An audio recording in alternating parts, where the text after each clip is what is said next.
Hey guys, buenos amigos, xin chào các bạn. In today's video, I'm going to share my favorite takeaways from a really good book called Here's the Pitch by Martin Soorjoo.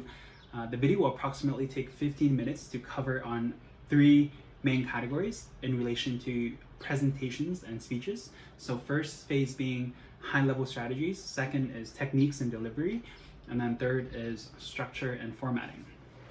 So starting with high-level strategies, first key takeaway is tell a good story to reach the hearts and the minds of your audience. You move people by reaching both their hearts and their minds. The audience prefers information to be packaged in an inspirational human story rather than a dry data dump. So people love stories where individuals attain success against all odds. If that's your story, pitch it. Our love of stories means we are disarmed to storytellers. We listen to stories as children, and it continues as we become adults when we spend time going to the movies, reading books, and by telling stories, it helps disarm the audience to absorb information that we want to convey. People make decisions on emotion. People make decisions with emotions first, and they rationalize second.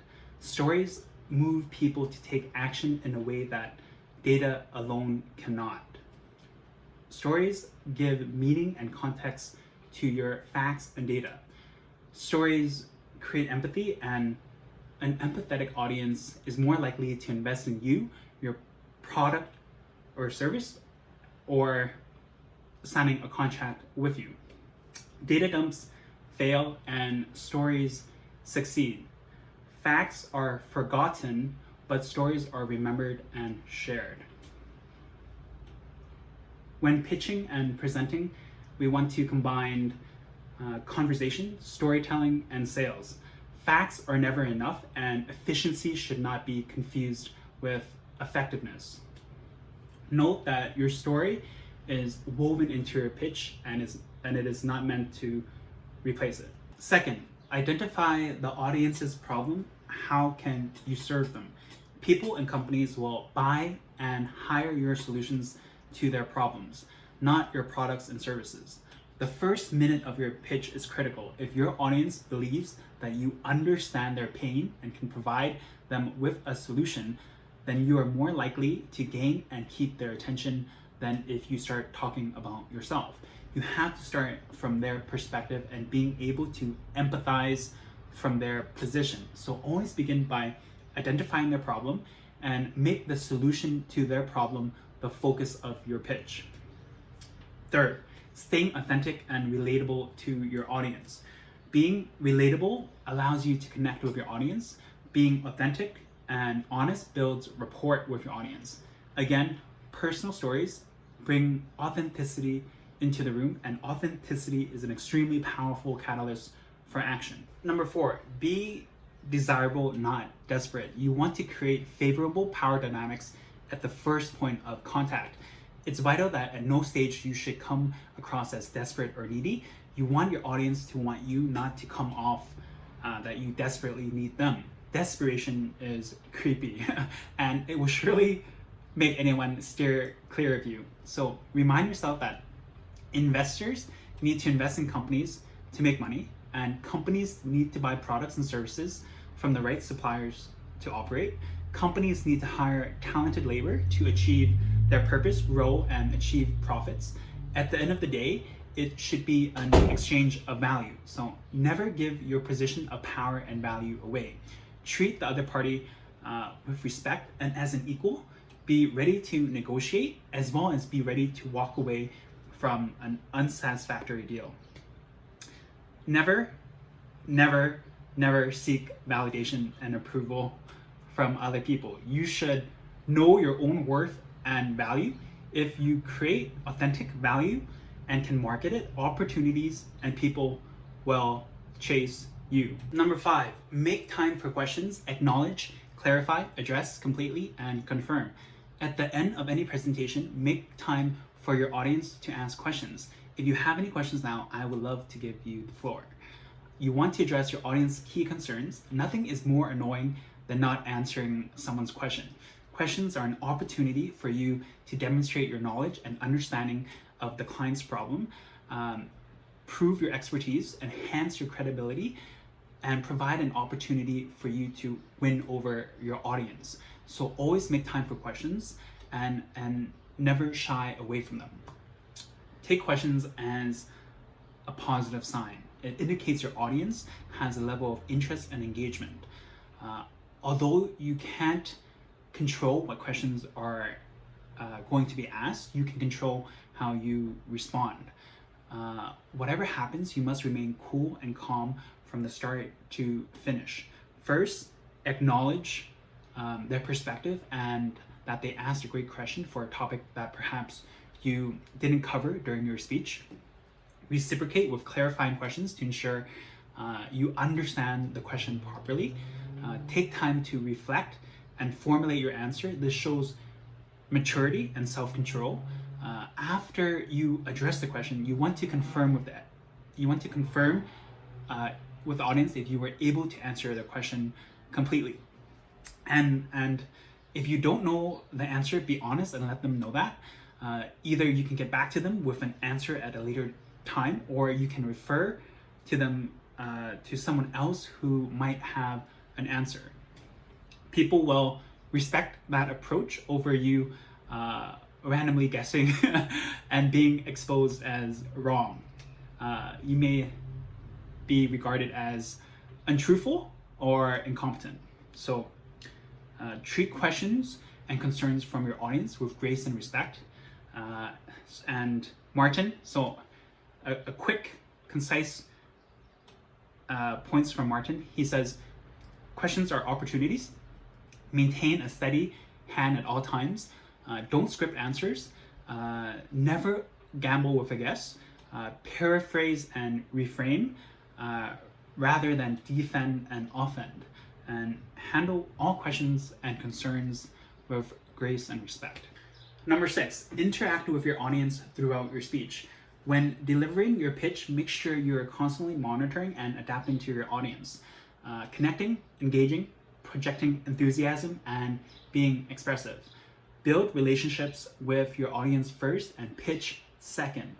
The last thing you want is an audience who sits quietly, waits until the end, and then you say, thank you for your time, we'll be in touch. No, they won't. Engage with your audience throughout your speech. People like to be acknowledged, and if they feel like it was their idea or played a role in your mission, they are more likely to continue contributing to that vision or mission. Okay. Point 7, have a conversation and dialogue with the audience. Always seek to establish a dialogue rather than a monologue. One of the most important part of a speech or presentation is keeping your audience's attention. To do that, you have to keep them engaged.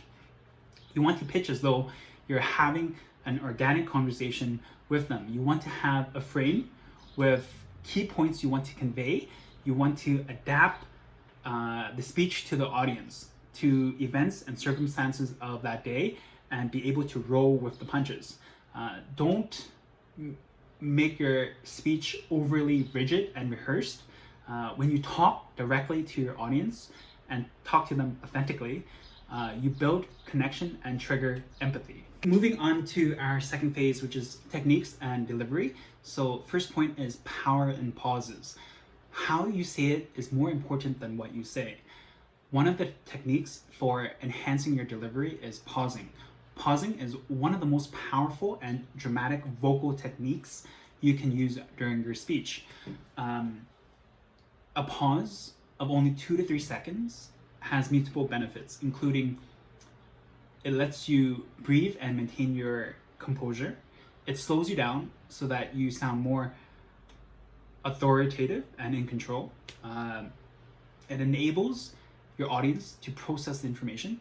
It gives an opportunity for you to monitor and read the audience and assess how they are responding to your points and your speech. And lastly, it helps you eliminate those clumsy non-words such as ums and ahs. A pause of 2 to 3 seconds may seem long to you, but your audience will barely notice it. pauses communicate confidence and self-control. For men, practice using a calm, smooth, and masculine deep voice in combination with pausing. Second point is power in threes. People understand and retain information better when it's presented in threes. Whenever presenting, try driving home 3 key points. Third is power in visuals. Appeal to the eyes, ears, and the heart of your audience. You can use gestures and movements to enhance your delivery. You can use powerful visuals to inspire and engage your audience emotionally. It is often said that a picture is worth 1,000 words.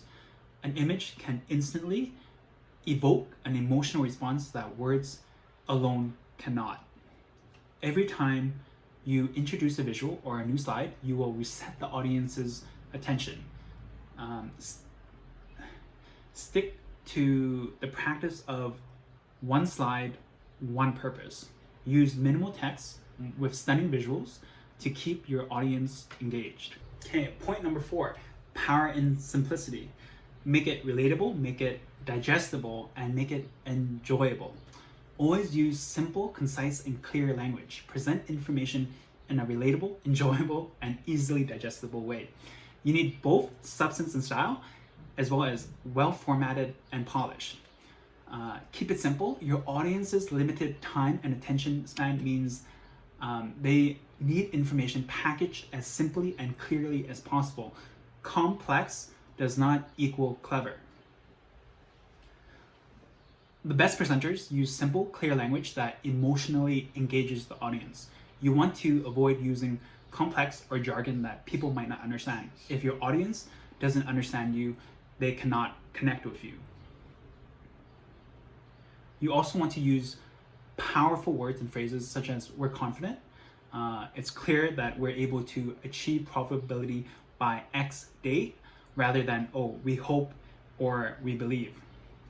Martin summarizes it as keep it short, keep it simple and easy to follow, make it sweet, show your hottest features, keep it fast-paced, clearly demonstrate how your service offers a solution to a genuine problem that your audience is facing.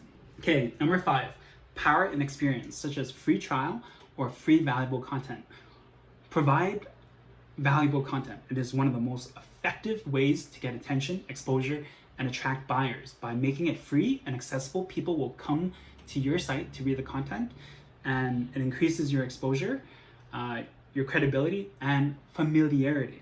People like things that they are familiar with. If you're able to continue providing value and build goodwill with your audience, it will reach to a point where if you were selling a service or product that they might use, they will choose you. Give people something of real value before you ask anything of them. This could be a free trial of your product. This approach has 2 benefits. So first, if your advice, plan, or product is indeed useful, you don't have to do much selling. The audience will be happy to commit to purchasing whatever it is you have to sell. The second is the desire to reciprocate is powerful. Giving someone something of value, that person will feel the need to give something in return. The more you enable your audience to be able to experience the benefits of your product or service firsthand, the higher the probability of your success on closing that deal with the audience. Okay, number 6, power in evidence. If you have testimonials or achievements, bring them along, such as actual letters, videos, or emails, and hand copies to show your audience during the speech. This is far more impactful than you simply telling your audience that you have testimonials or you've succeeded or achieved something. Whenever possible, you always want to show rather than tell. Okay, moving into our third phase, structure and formatting. So first point is give the audience a reason for their attention. Tell the audience why they should give you their attention. Start with an outline of items you will cover, a purpose. Give the audience a why for giving you their attention in the next X amount of minutes. Second point, tell the audience the duration of your presentation. People need to be told how long they have to pay attention. Without clear information on how long the presentation is going to be, your audience is more likely to be distracted, unable to focus, or not even attend at all, because they might have other priorities where they're not sure how long your presentation is going to be, so they're not sure if they can budget that time in to their schedule. So make sure your audience knows at the outset that your pitch will last for X amount of minutes, and there will be a further Y amount of minutes for your Q&A. So by doing this, you will not only have increased your audience's attention, but you will have communicated control, authority, and respect for their time. Remember, brief speeches are more effective than overextended speeches. So based on research, the audience's attention steadily drops after the 10-minute mark. So usually pitches are 2 to 3 minutes, and ideally presentations are 10 minutes. Third, establish credibility. Leverage social proof, academic proof, and proof of work. Gain the respect and the right for the audience's attention from the outset by establishing your credibility, either through credentials or your experience, or a live demo of the product in action, or an accomplishment you've achieved. In pitch and presentation, you want to leverage the 3 rhetorical appeals in the order ethos, which is credibility, to grab attention. Logos is the logical appeal to the logic and rationale of your listener. And pathos, emotion, triggering emotion to call the audience to action. Number 5, end strong. It's equally important that you end on a high note. A memorable ending will leave your audience with a good feeling and feeling empowered to act. Give them something to remember and discuss with others for a long time after. Word of mouth may increase your luck. Show that you are making progress and accumulating achievements to show you are serious about what you are doing. Lead with assets and achievements to create a good first impression and hook your audience from the outset. If you excite your audience at the outset with your strengths, they will want to hear more and where you're heading. This should be done within the first 60 to 90 seconds of your pitch. You can use social proof, stories, testimonials from other people, academic proof, receipts of your credentials, or proof of work, accomplishments, so such as sales achieved, products created, or your product or service in action. Fourth, start strong. Open with something that will immediately hook the attention of your audience. You want to try to secure your audience's interest within the first 10 to 15 seconds. You can do this several ways. You can highlight your achievements, credentials, strengths within the first few seconds. Demonstrate the benefit of your product or services in action. Tell a really interesting or relevant fact, or you can ask a thought-provoking question to get the attention of your audience. Number 6, tell the audience exactly what you want, the call to action. The key components of an overall pitch is, first, who you and your company are. Second, what your solution and benefits are. Third, who is your target customer. And lastly, what do you want from the audience, the call to action. You need to let your audience know exactly what you want. If you don't ask, then you don't get. You cannot assume that the audience can read your mind and know what you want. And then lastly, number 7, presentation structures. The following are tried and tested formulas that will work for almost any presentation and speeches. The 3 kinds are, first, problem, solution, benefit. Here's the problem we're facing. Here's the solution I recommend, and here's the benefit that you can expect. So their problem, your solution, your company or team credentials, and the next steps, call to action. The second structure or format is past, present, and future. This is what the situation was. Here's what it is now. Here's what we want to change. Here's how we want to change the situation for the future. The audience can't be lost if they have a chronological map. And then third, what, so what, now what? Here's the issue. Here's why you should care. and here's what we should do. So that brings me to the end of the video. If you guys watch all up until now, thank you for your attention. If there's favorite key takeaways that you like to share, you can leave them in the comments below, as well as if there's any good books out there that you would recommend to me. I would love to also hear about them. And then if you've enjoyed the video, please remember to give a like, comment, share, and subscribe, because it helps with the algorithm.